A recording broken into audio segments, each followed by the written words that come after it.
I remember the taste of copper in my mouth when they first told me I had been chosen. The words came from Adept Thalasson, delivered in that monotone voice all administratum clerks seemed to perfect after their first decade of service.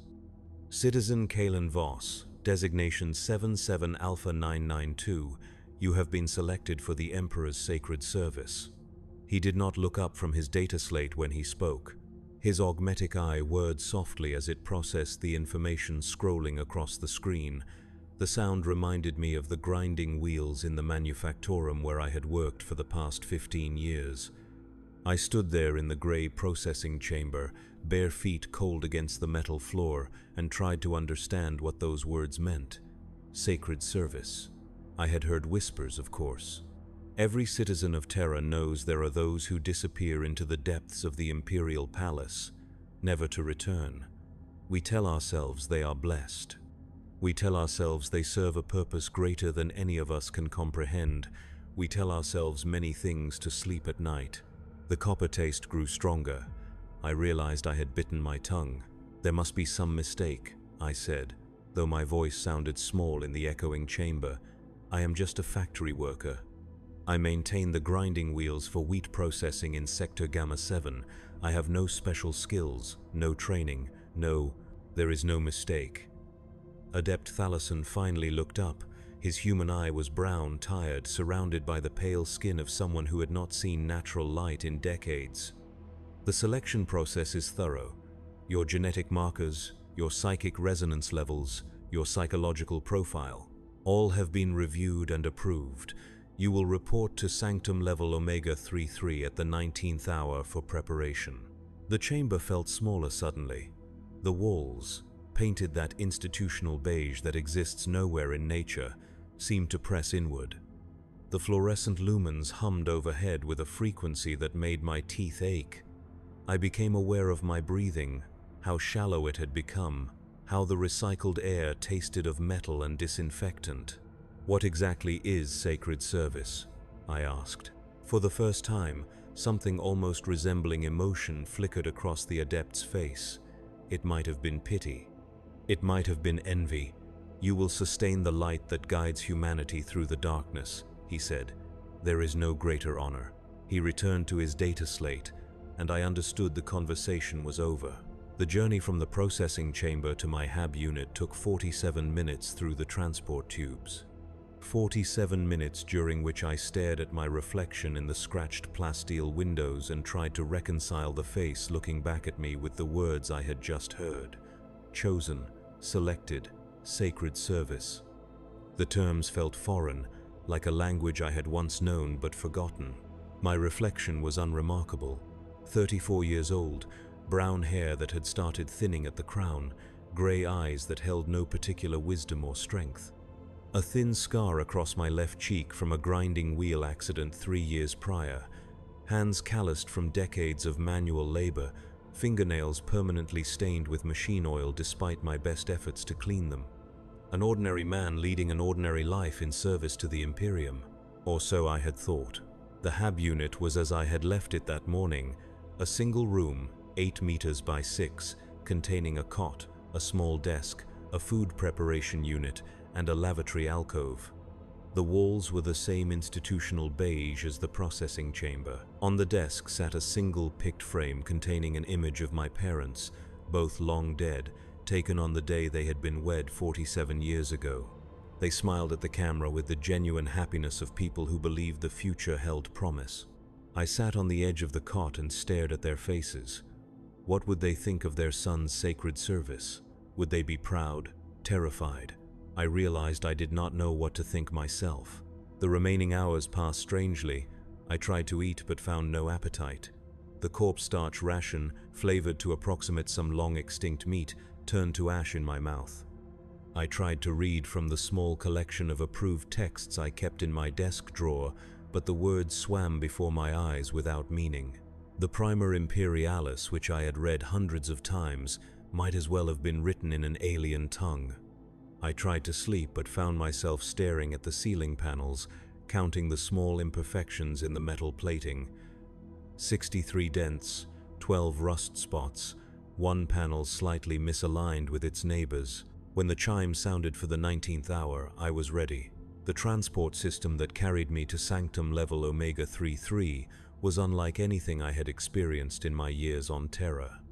Most citizen transport tubes were utilitarian affairs, designed to move large numbers of people efficiently through the Hive City's endless corridors. This was different. The capsule was smaller, lined with what appeared to be actual wood rather than the synthetic materials I was accustomed to. Brass fittings gleamed in the soft yellow light, and the air smelled of incense rather than recycled atmosphere. There were 7 other passengers in the capsule with me, all of us selected for sacred service, all of us trying to process what that meant. We sat in silence, each lost in our own thoughts, our own fears, our own attempts to understand the magnitude of what was happening to us. The woman across from me was young, perhaps 25, with the pale complexion and slightly hunched posture of someone who spent their days bent over data slates in the administratum's endless filing chambers. Her hands shook as she clutched a small pendant in the shape of the Imperial Aquila.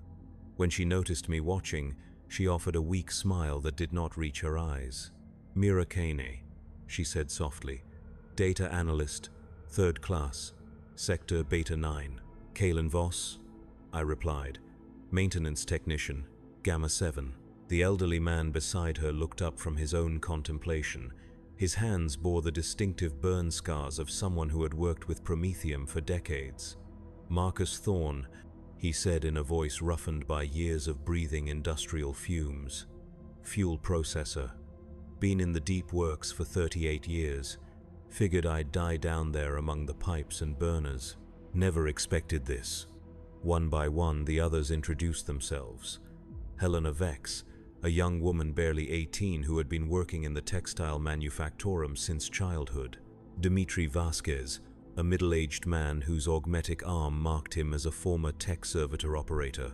Jaren Cole, a teenager whose nervous energy suggested he had been pulled from one of the lower Hive's youth brigades.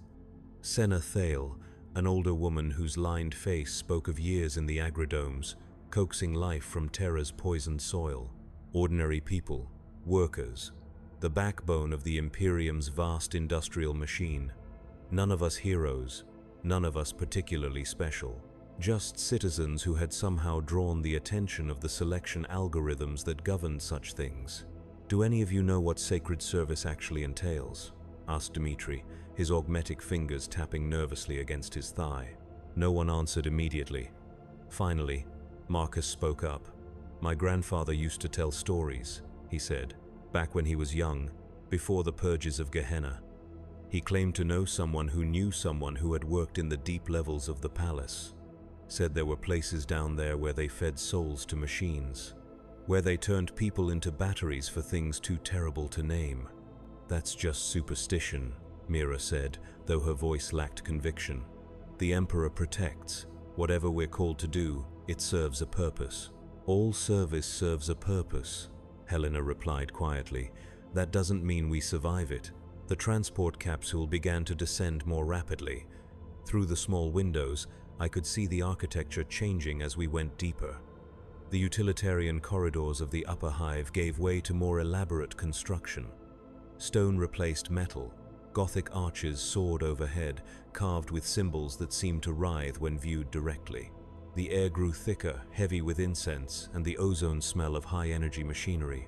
We were entering the true heart of the Imperial Palace now, the domain of the Adeptus Mechanicus, where technology and faith merged into something that transcended both. Servo skulls drifted past the windows, their eye sockets glowing red in the dim light. Occasionally, we passed chambers filled with massive machines whose purpose I could not begin to guess. Pipes thick as hab-block corridors carried fluids that glowed with their own light. Cables the size of transport tubes pulsed with electrical current, and everywhere, carved into every surface, painted on every wall, etched into every piece of machinery, was the symbol of the Imperial Aquila. The two-headed eagle that represented humanity's dominion over the galaxy, its wings spread wide, its heads turned to watch both the past and the future.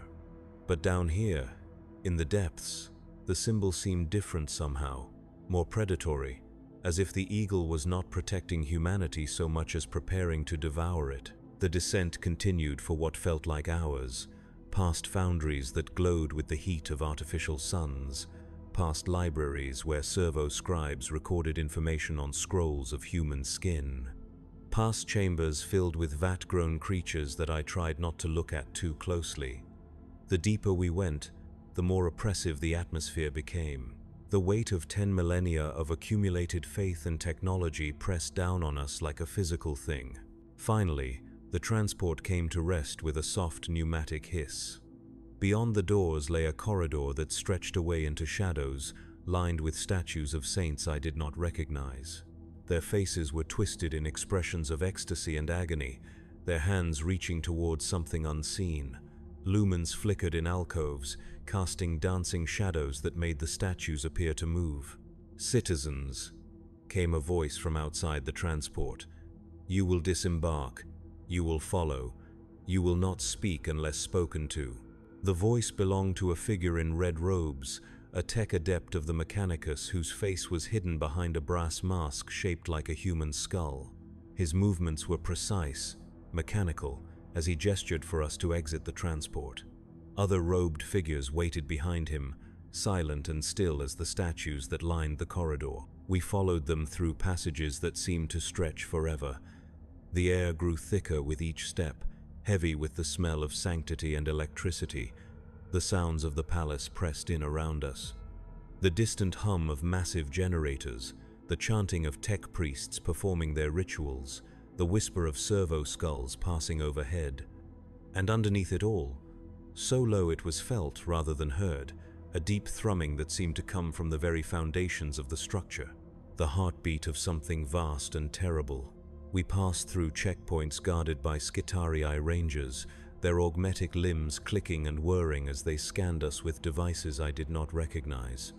Each checkpoint took us deeper into the palace, further from the world I had known, closer to whatever fate awaited us in the depths. The corridors began to change again. The Gothic arches gave way to something older, more primitive. Rough-hewn stone replaced worked marble. The carvings became less elaborate but somehow more disturbing. Symbols that hurt to look at directly. Faces that seemed to watch us as we passed. Words in languages that had been old when terror was young. And still we descended. The air itself seemed to thicken, taking on an almost liquid quality that made breathing an effort. The temperature fluctuated wildly, scorching heat giving way to bone-deep cold without warning. The lumens flickered more frequently, sometimes leaving us in darkness for long moments before sputtering back to life. It was in one of these dark moments that I heard something that chilled me to the bone. A sound so low it was barely audible, yet so filled with anguish that it seemed to reach directly into my soul and squeeze. It lasted only a moment before the lumens returned and the tech adepts continued their measured pace, but I knew I would carry the memory of that sound for whatever time remained to me. It was the sound of someone screaming in a place too deep for sound to carry. We came at last to a massive archway flanked by 2 custodian guards. Even motionless, even silent, they radiated a presence that made my breath catch in my throat.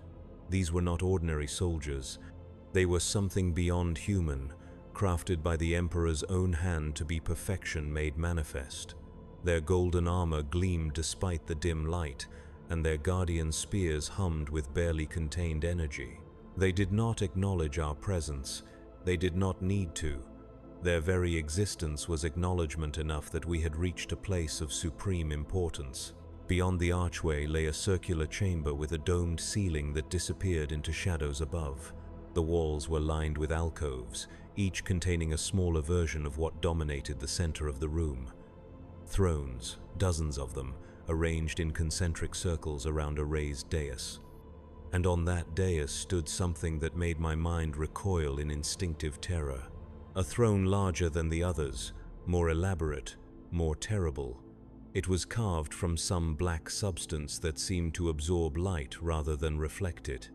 Cables and tubes snaked away from its base, disappearing into the floor and walls. Crystalline structures grew from its arms and back like malignant tumors, pulsing with their own internal light. And connected to those smaller thrones, sitting in them, were people. They were alive, I realized with dawning horror. Their chests rose and fell with the rhythm of breathing, but their eyes stared sightlessly ahead, rolled back to show only the whites. Cables ran from the thrones into their bodies, needles and tubes piercing their arms, their necks, their skulls. The crystalline growths from the central throne had spread to encompass them as well, forming a web of glowing filaments that connected each occupant to the whole. They were not dead. They were something worse than dead. They were part of the machine. "Behold," said one of the tech adepts, his vox grill making his voice sound like it came from the bottom of a deep well. "The preparatory chambers for sacred service. Here, the faithful are transformed. Here, individual existence ends and true purpose begins." Mira began to cry. Soft, quiet sobs that echoed strangely in the domed space. Marcus reached out and took her hand, though his own was trembling. The teenager, Jaren, had gone pale as corpse starch, his mouth hanging open as he stared at the occupied thrones. "What happens to them?" Helena whispered. The tech adept turned his skull mask toward her. "They become part of something greater. Their life force, their psychic potential, their very souls are channeled into the great work. They sustain the light that guides humanity through the darkness."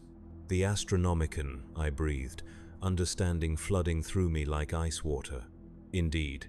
The beacon that allows our ships to navigate the warp, that keeps the forces of chaos at bay, that maintains the barriers between reality and the realm of nightmares. It requires constant feeding, constant sacrifice. The souls of the faithful, willingly given, transformed into the light that preserves our species." The truth of it hit me like a physical blow. I had heard of the Astronomicon, of course. Every citizen of the Imperium knew of the great light that shone from Holy Terra, guiding our ships through the treacherous currents of the warp, but I had never connected it to this. Never understood that the light was literally made from human souls, burned away to fuel something beyond comprehension. 1,000 souls a day, the tech adept continued, his mechanical voice devoid of emotion. "For 10,000 years, the price of our survival, paid in the currency of human life. You have been selected to join that number, to add your essence to the great beacon, to become part of the Emperor's will made manifest. 1,000 souls a day, the mathematics of it were staggering. Over 10 millennia, billions of people had sat in chairs like these. Billions of ordinary citizens, pulled from ordinary lives, transformed into something that existed beyond the boundaries of flesh and mortality, all to keep a single light burning in the darkness of space." "How do you choose?" asked Dmitri, his augmetic arm whirring softly as he clenched and unclenched his fist. "How do you decide who lives and who dies?" "The selection is thorough," replied the tech adept. "Genetic markers indicating psychic potential, psychological profiles suggesting stability under stress, physical conditions that allow for optimal energy transfer, age ranges that provide the greatest yield. The algorithms consider thousands of variables to identify those best suited for sacred service. Best suited to die, he meant. Best suited to be consumed by something that had once been human but was now so far beyond humanity that it might as well be an alien god." "And if we refuse?" asked Senna, her weathered face set in stubborn lines. The tech adept's mask turned toward her with mechanical precision. "Refusal is not possible. The selection has been made. The Emperor's will cannot be denied. You may approach your transformation with acceptance and find peace in service, or you may resist and find only suffering. The outcome remains the same." I looked around the chamber again, taking in the full scope of what awaited us. Dozens of thrones, all occupied. Dozens of people who had once been like us, now reduced to empty shells connected to a machine that fed on their essence. And in the center, that terrible black throne that pulsed with its own malevolent life. "The central throne is different," I observed. "Indeed, it serves as a focusing mechanism, channeling the combined psychic energy of all connected souls and directing it toward its intended purpose. It also houses the intelligence that coordinates the entire process." "What intelligence?" For the first time, something almost resembling uncertainty flickered in the tech adept's mechanical voice. The fragment of the Emperor's consciousness assigned to oversee this facility. A portion of his divine intellect, severed from the whole and tasked with the management of sacred service, it has been changed by its proximity to the process. 10,000 years of witnessing the death of the faithful has affected it in ways we do not fully understand. The implications sent a chill through me, a piece of the Emperor's mind, isolated down here in the depths, watching thousands die every day for 10 millennia. What would such an experience do to any consciousness, even a divine one? What would it become after witnessing so much death, so much suffering, all in service of a greater purpose? You will be processed in order of selection, the tech adept continued, gesturing toward the waiting thrones. The procedure is brief but intensive. Your individual consciousness will be preserved for a short time as your body adapts to the neural interfaces. After that, you will become part of the greater whole. Mira was first. They led her to one of the smaller thrones with the same mechanical precision they showed in all things. She walked slowly, as if in a dream, her hands clutching the Aquila pendant so tightly that her knuckles had gone white. When they helped her sit, she looked back at us with eyes wide with terror. "Tell them," she whispered. "Tell them I served willingly. Tell them I died with honor." But there would be no one to tell. We were all destined for the same fate. The needles slid into her arms with surgical precision, tubes connected to her neck, her spine, her skull. The crystalline growths from the central throne began to extend toward her, reaching out like hungry fingers. When they made contact, her entire body convulsed as if struck by lightning. Her scream echoed through the chamber, a sound of pure agony that seemed to go on forever. Then, suddenly, it stopped. Her face went slack, her eyes rolling back to show only the whites. The readings on the tech adept's instrument spiked, then settled into a steady rhythm. Connection established, one of them announced. Soul integration at 97% efficiency, psychic resonance within acceptable parameters. Mirakaine, data analyst 3rd class from Sector Beta 9, ceased to exist as an individual entity. What remained was a conduit, a living battery feeding power into the great machine that kept humanity alive. Marcus went next. The old fuel processor faced his fate with stoic dignity, settling into his assigned throne without resistance. "Worked with fire all my life," he muttered as the needles found their marks. "Fitting that I should become fire in the end." His transformation was quieter than Mira's, but no less final. One moment he was a man with decades of experience and accumulated wisdom. The next, he was part of the machine.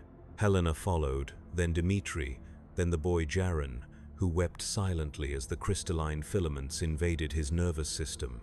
Each transformation was slightly different, each individual reaction unique, but the result was always the same. Consciousness dissolved into something larger, identity subsumed into collective purpose. Senna, the agri-dome worker, was the last before me. She looked at the throne with undisguised hatred, her weathered hands clenched into fists. 40 years I spent trying to make things grow in poisoned soil, she said. 40 years fighting to bring life to a dead world. And this is my reward. Your reward is eternal service, the tech adept replied without emotion. Your essence will guide ships across the galaxy. Your sacrifice will preserve millions of lives. What greater purpose could any individual serve? The purpose of living, she spat. But she sat in the throne anyway, because there was no choice. Her transformation was the most violent yet, her body convulsing for long minutes before finally going still. But even in death, even connected to the machine, something of her defiance seemed to remain. The readings fluctuated more wildly than the others, as if some part of her consciousness was still fighting. And then it was my turn. The throne was warm when I settled into it, heated by some internal mechanism or perhaps by the psychic energy flowing through the chamber. The material felt organic somehow, as if it were made from living tissue rather than metal or stone. As the restraints closed around my arms and legs, I caught a glimpse of the central throne and realized with horror that I could see something moving within its crystalline matrix. A face. Human, but transformed by 10,000 years of exposure to forces beyond mortal comprehension. The fragment of the Emperor's consciousness that oversaw this facility, trapped within the machine, watching everything with eyes that held the accumulated weight of millions of deaths. Those eyes turned toward me as the first needle slid home.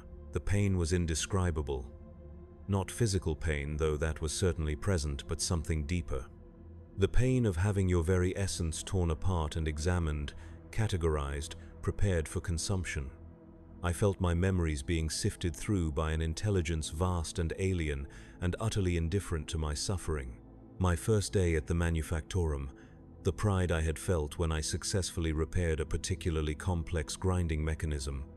The girl I had loved for 3 perfect weeks before she was transferred to another sector. The taste of real meat on Foundation Day, a rare treat in a life of processed protein, the sound of rain on the Hab block roof during one of Terra's infrequent storms. All of it catalogued, filed away, prepared for integration into the greater whole. But there was something else in the examination, a presence that felt different from the cold analytical intelligence that was processing my memories. Older, more human, infinitely sad. The fragment of the Emperor's consciousness trapped within the central throne was not just observing the process, it was participating in it, adding its own sorrow to the transformation. Each death diminished it somehow, each new soul added to the choir took something away from what it had once been. "I am sorry," it whispered directly into my dissolving mind. "I am so very sorry." The voice was not the mechanical drone of the tech adepts or the inhuman majesty I had expected from anything connected to the Emperor. It was the voice of a man who had seen too much, endured too much, sacrificed too much in service of a cause that demanded ever greater sacrifices. Why? I managed to ask, though whether I spoke the word aloud or simply thought it, I could not tell. Images flooded my consciousness in response. The galaxy as seen from the perspective of the Golden Throne, millions of worlds spinning in the darkness, each one precious, each one fragile.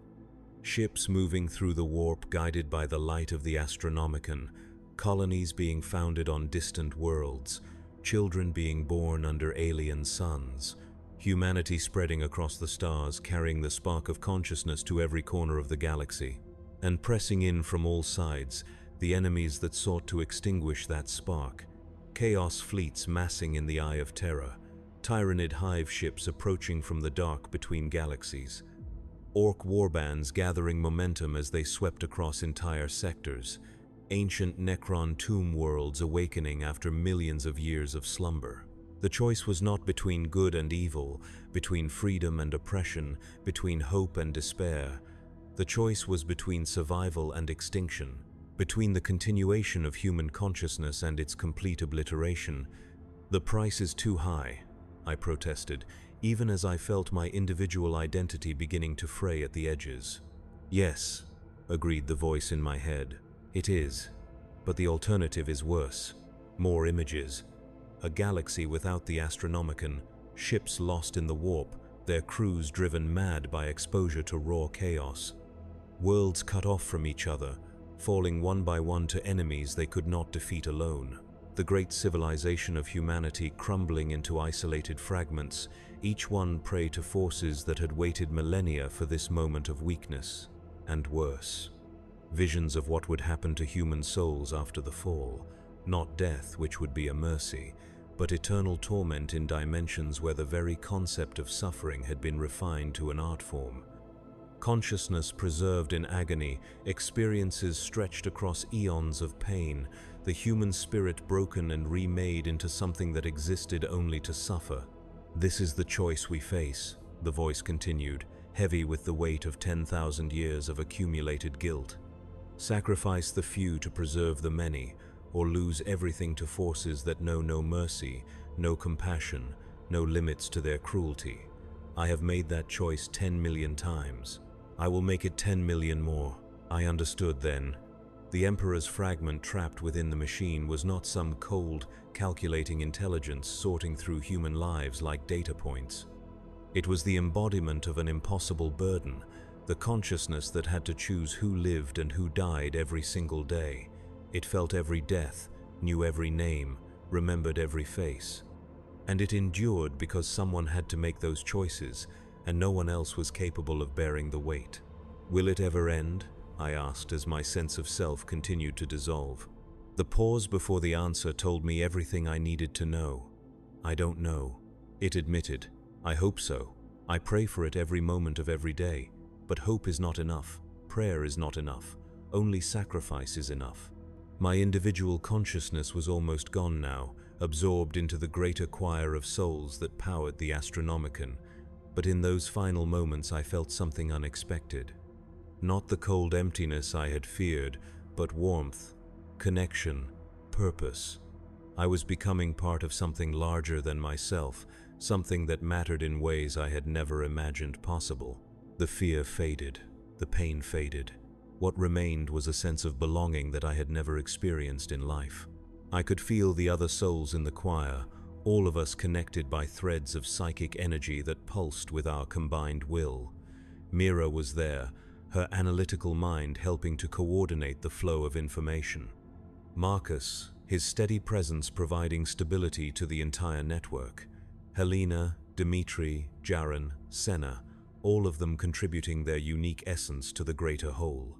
And there were others, thousands of others, millions of others, all of us burning together in a symphony of sacrifice that stretched back 10,000 years to the very founding of the Imperium.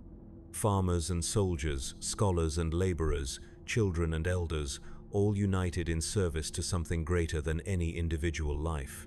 We were the Astronomicon. From our new perspective, I could see the galaxy spread out like a vast three-dimensional map. Every world that flew the Imperial banner glowed with its own light, connected to every other world by the web of warp routes that made travel possible. Ships moved along those routes like blood cells through arteries, carrying cargo and passengers, information and hope from one star system to another. And guiding them all was our light, the beacon that we had become, shining out from holy terror with an intensity that could be perceived across the entire galaxy. Without us, those ships would be lost in the warp, their navigators blind to the currents and storms that could destroy them in an instant. Every safe arrival was a victory paid for with our souls. Every successful voyage was bought with our deaths. Every world that remained connected to the greater Imperium was sustained by our sacrifice. But we were more than just a navigation aid. We were part of the Emperor's will made manifest, an extension of his consciousness that reached into every corner of human space. Through us, he could perceive threats that might not be visible from Terra.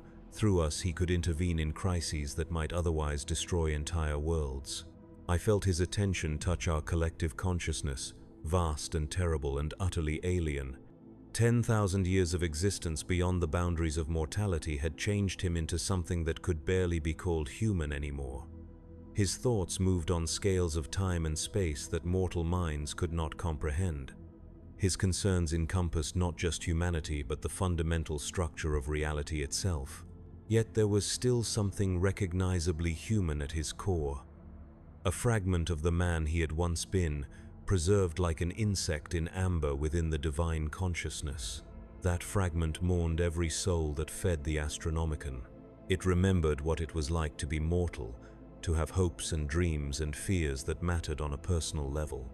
And it was grateful, not the cold gratitude of a ruler acknowledging useful service, but the warm, personal gratitude of someone who understood the magnitude of the sacrifice being made. He knew our names, our histories, our small hopes and simple dreams. He remembered the girl I had loved and the taste of real meat and the sound of rain on plasteel. He carried all of it within his vast consciousness, a library of human experience that grew larger with every soul added to the choir. We were not just fuel for his great work, we were reminders of what he was fighting to preserve. Every memory we brought with us was another reason to continue the struggle, another small piece of the human experience that deserved protection. The days and weeks that followed, if such terms had any meaning in our new existence, were a revelation. I learned to perceive the galaxy through the lens of the Astronomicon, to feel the pulse of human civilization across 1,000,000 worlds. Ships called out for guidance and we provided it, our light cutting through the darkness of the warp like a blade through silk. Colonies requested aid and the Emperor's attention flowed through us to assess their needs, sometimes dispatching help across thousands of light years with a thought. But I also saw the darkness that pressed in from all sides. Chaos fleets gathering in the eye of terror, their hulls twisted into shapes that hurt to perceive directly. Daemon princes marshalling their forces for another assault on the material universe. Heretic cults spreading their poison through loyal imperial worlds, preparing the way for invasion from within. The Great Devourer approaching from the galactic rim, its scout fleets probing the outer systems while the main hive fleets digested entire star clusters in their wake.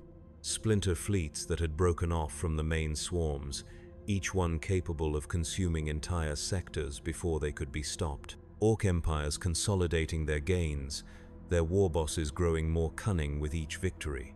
Wags that started as raiding parties and grew into unstoppable tides of destruction, sweeping away everything in their path.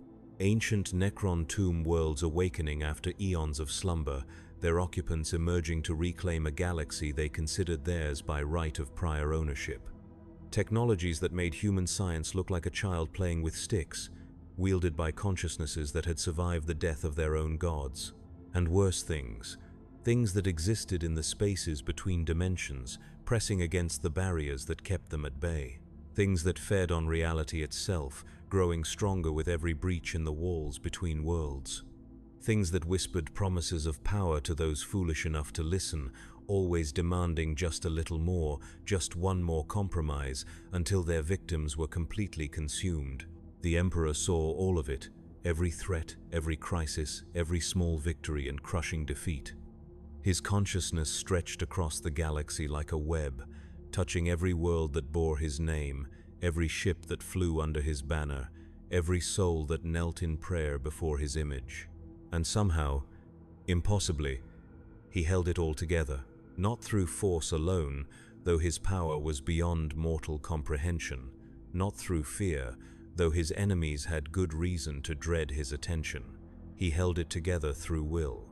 Through the absolute refusal to surrender, no matter how hopeless the situation became. Through the determination to protect humanity, even if it meant becoming something that humanity might no longer recognize as one of their own.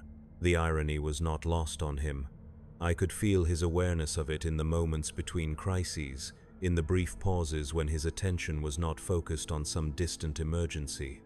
He had become the very thing he had once sought to destroy, a god-emperor demanding worship from his subjects, a tyrant sustained by the blood of innocents, a monster wearing the face of humanity's savior. But he was still humanity's savior, monster or not, because the alternatives were worse. Because someone had to make the impossible choices. Because 10,000 years of experience had taught him that sometimes the only way to preserve something precious was to sacrifice everything else. We felt his grief in those quiet moments, the accumulated weight of 10 millennia of necessary atrocities, the knowledge that every day of survival came at a cost that no sane being would willingly pay. The understanding that he had long since crossed lines that could never be uncrossed, committed acts that could never be forgiven, and yet he endured. For us. For the species that had birthed him and then demanded that he become something beyond their comprehension. For the future that might still be possible, however distant it seemed. Through our connection to the Astronomicon, I began to understand the true scope of the eternal war that raged across the galaxy. Not the simple narrative of good versus evil that was taught in the Imperial Creed, but something far more complex and terrible. A struggle between different concepts of existence itself, fought on scales that dwarfed individual lives, individual worlds, even individual species. The forces of chaos sought to drag the material universe into the warp, to transform reality into an endless nightmare where emotion and will shaped the fundamental laws of physics. They offered power and freedom, but at the cost of sanity and ultimately existence itself. What they called liberation was actually the dissolution of everything that made consciousness meaningful.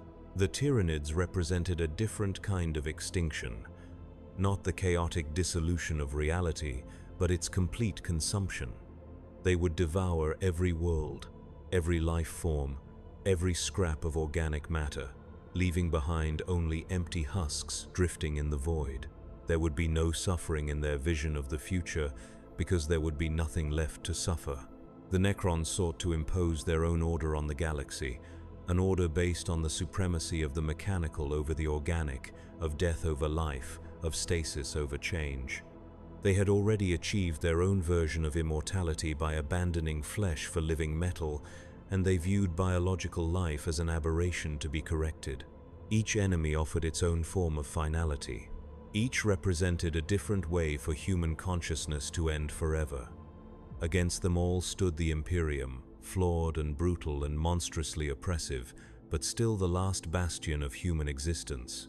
And at its heart, keeping it all together through sheer force of will, sat the Golden Throne. I could feel its presence now in ways that my living mind never could have comprehended. It was not simply a machine or a throne or a life support system. It was a nexus point where multiple dimensions intersected, a place where the Emperor's consciousness could expand beyond the boundaries of single flesh and touch every corner of human space simultaneously. The technology was ancient beyond measure, built during the dark age of technology when humanity had reached heights of scientific achievement that would not be seen again for tens of thousands of years. It had been designed for a different purpose originally, as a gateway between dimensions, but the Emperor had modified it, adapted it, turned it into something that could sustain his transformed existence. But it was failing. 10,000 years of constant operation had taken their toll. Components that had been designed to last for millennia were breaking down.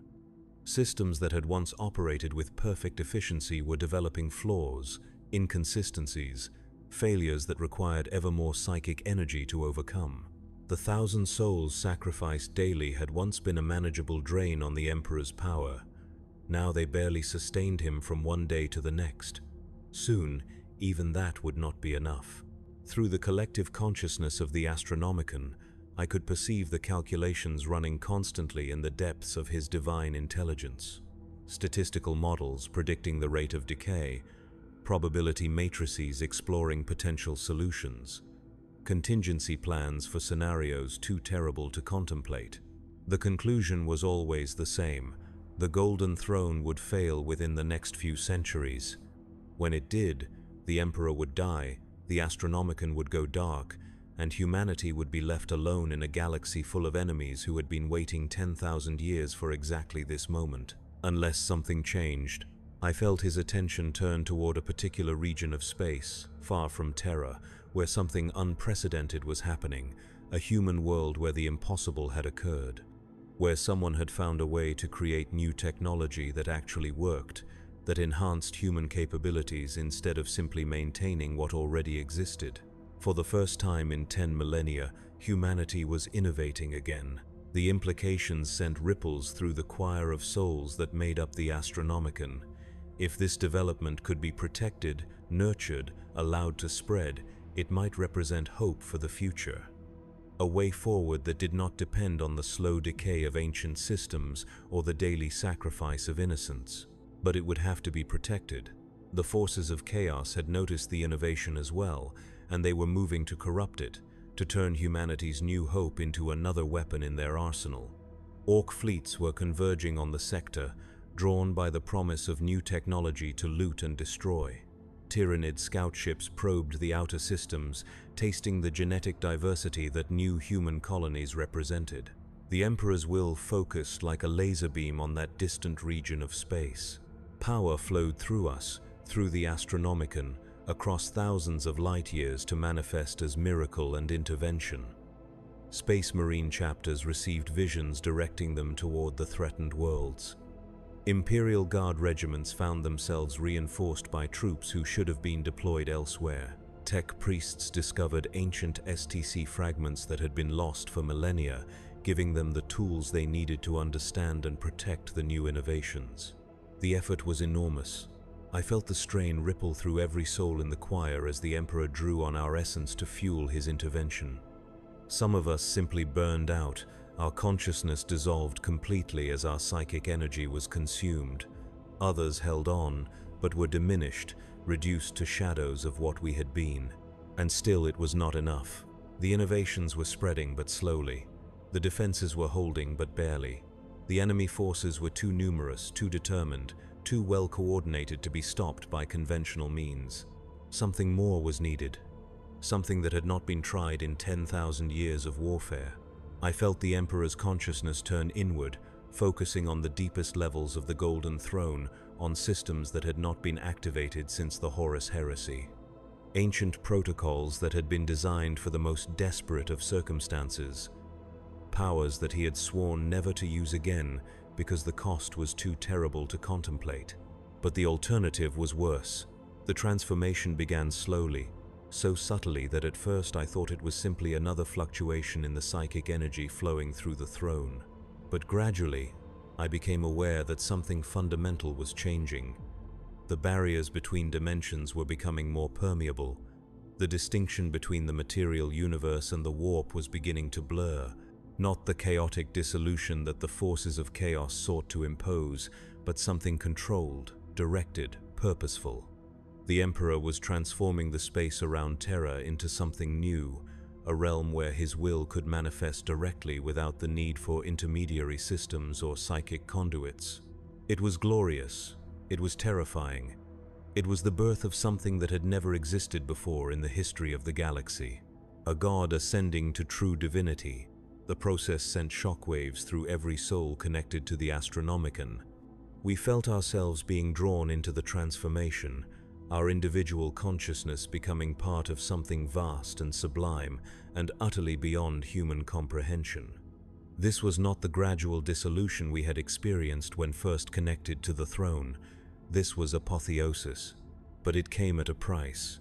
The power required for such a transformation was beyond what even the daily sacrifice of 1,000 souls could provide. The Emperor was drawing on deeper reserves, tapping into the very foundations of the Golden Throne itself. Systems that had operated flawlessly for 10 millennia began to fail as their energy was redirected toward the great work. And we began to burn. Not the slow, controlled burning that had sustained the Astronomicon for 10,000 years, but a fierce conflagration that consumed everything we were and had ever been. Our memories, our personalities, our individual consciousness, all of it fed into the fires of transformation. I felt Mira's presence flicker and fade as her essence was consumed. Marcus followed moments later, his steady influence suddenly absent from the choir. One by one, the souls I had come to know during our brief existence in the Astronomicon were burned away, their sacrifice fueling something greater than any of us could have imagined. My own dissolution began shortly after. The memories that had defined Kalen Voss started to slip away like sand through fingers. My childhood in the lower hive, the pride I had felt in my work at the manufactorum, the taste of real food and the sound of rainfall and the face of the girl I had loved for 3 perfect weeks. All of it feeding the fire that would remake the galaxy. But even as my individual identity crumbled, I felt something remarkable happening. The boundaries between the souls in the choir were dissolving, but instead of oblivion, we were merging into something new. Not the cold, mechanical unity of a hive mind, but a warm, organic fusion of consciousness that preserved the best of what each of us had been while creating something infinitely greater. We were becoming part of the Emperor himself. Not as servants or tools or sources of energy, but as integral components of his divine consciousness. Our memories became his memories. Our experiences became his experiences. Our humanity became the foundation upon which his godhood was built. And in that moment of ultimate sacrifice, I understood the true purpose of sacred service. We had not been selected to die. We had been selected to live forever as part of something eternal. Every soul that had ever sat in the preparation chambers, every consciousness that had ever been dissolved into the Astronomicon, every death that had seemed meaningless and cruel and necessary, all of it had been leading to this moment. The birth of a true god of humanity. The Emperor's transformation rippled outward from Terra like a wave of pure will. Across the galaxy, his servants felt the change. Space Marines knelt in sudden reverence as they experienced visions of golden light. Imperial Guard commanders found themselves blessed with tactical insights that turned certain defeats into miraculous victories. Tech priests discovered that their prayers to the machine god were being answered with unprecedented clarity. And in the distant sector where humanity's new innovations were struggling to survive, the tide of battle turned. Chaos fleets found their warp drives failing as the very fabric of space-time rejected their presence. Orc warbands discovered that their weapons were misfiring, their war machines breaking down, their instinctive aggression turning inward as they fought among themselves. Tyrannid hive ships recoiled from systems that had suddenly become inedible, their bioships unable to process the changed nature of local space-time. The innovations were safe, the future was secured, the price of 10,000 years of sacrifice had finally been paid in full, but the cost had been enormous. The Golden Throne lay silent, its ancient systems finally exhausted by the effort of transformation. The preparation chambers stood empty, their crystalline matrices dark and still. The daily sacrifice of 1,000 souls was no longer necessary because there was nothing left to sustain. The Emperor had transcended the need for physical existence entirely. He was everywhere now, in every ray of starlight that touched a human world, in every breath drawn by his faithful servants, in every thought that turned toward hope instead of despair. The Astronomicon still burned, brighter than ever, but it no longer required souls to fuel its fire. It ran on the pure will of a being who had finally achieved true godhood, and we were part of it. All of us who had given our lives to sacred service over 10 millennia of faithful sacrifice. We existed now as facets of his divine consciousness, each one preserving some small aspect of human experience, each one contributing to the vast tapestry of memory and emotion that kept him connected to the species he had sworn to protect. Kalen Voss, factory worker from Sector Gamma 7, no longer existed as an individual entity, but his memories lived on in the divine consciousness. His love for the girl whose name had been forgotten, his pride in work well done, his simple human joy in small pleasures, all of it was preserved within something infinitely larger and more important. I was part of God now, and God was part of me. The transformation was not complete. It would take time for the Emperor's new existence to fully manifest across the galaxy. There would still be battles to fight, enemies to defeat, crises to resolve. But the fundamental equation had changed. Humanity was no longer fighting a losing battle against overwhelming odds. For the first time in 10,000 years, there was genuine hope for the future. New technologies would spread unchecked by the forces of stagnation. Human colonies would expand into previously unreachable regions of space. The barriers between the material universe and the warp would strengthen, holding back the forces of chaos more effectively than ever before. There would still be suffering, there would still be death, there would still be the countless small tragedies that marked the human condition across a galaxy of war and hardship. But there would also be progress, growth, the possibility that tomorrow might be better than today. It was worth the price we had paid, worth every soul that had burned to make this moment possible, worth the sacrifice of our individual existence to become part of something eternal. The wheel had turned one final time. The fire had consumed everything and been reborn as something pure and bright and everlasting. The Emperor had transcended mortality and become truly divine.